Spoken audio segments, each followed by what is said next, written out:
Comfort for Christians who say, I do not belong in my church. 12 verse 14 to 18. Imagine a Christian who washes the church toilet every week. Maybe no one taught him that by washing the toilet for the church, he was manifesting the Spirit through his service. In fact, he gets the impression that manifesting the Spirit seems to be for Christians who can heal the sick and cast out demons and prophesy. And so after a while, he says to himself, because I don't prophesy, I do not belong to this church. For whatever reason, if you say, because I don't have this certain spiritual gift, I do not belong to this church, then take comfort from God, who said, verse 14, for the body does not consist of one member, but of many.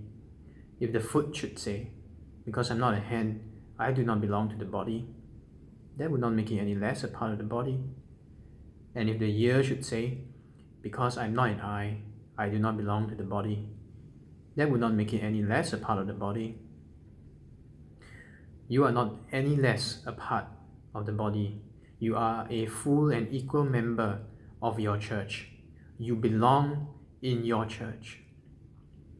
But I feel like the spiritual gift I've been given is useless compared to those other spiritual gifts other people have. No, that's not true. Verse 17, if the whole body were an eye, where would be the sense of hearing? If the whole body were an ear, where would be the sense of smell? Just imagine a giant eyeball that could see and do absolutely nothing else.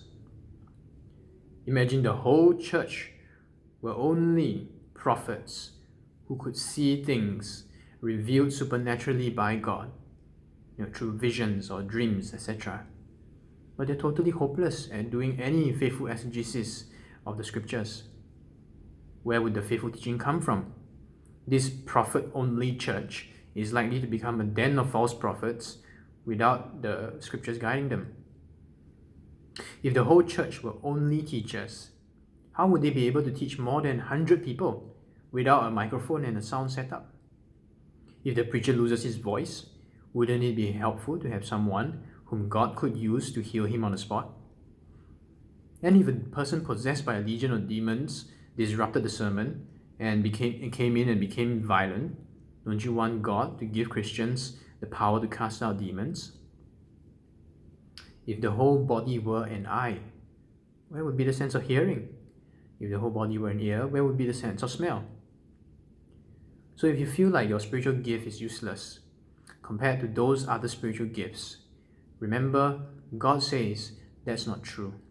If the church only had one gift, that is a church which can only do one thing, which means that though the church is not absolutely useless, well, it's clearly far from functioning as fully as God intended.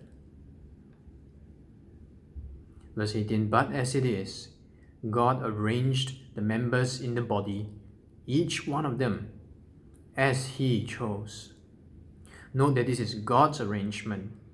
In each and every church, the distribution of spiritual gifts and services is arranged by God. This is not random. And note the emphasis on each one of them. God considers each and every Christian and distributes the spiritual gifts personally. Not a single Christian is overlooked. And then at the end, the repeated truth comes, as He chose. So it's ultimately God's choice, and He personally chose to give you that certain gift or service. He wanted you to manifest the Spirit in this way for His good reasons. So in short, if you don't feel like you really belong in your church because you don't have a certain gift, remember, it wasn't random. God personally chose to give you your gift. His choice indicates that He has a purpose for you in this church. Without the use of the spiritual gift you've been given, and without the service you're doing, your church will be disabled in some way.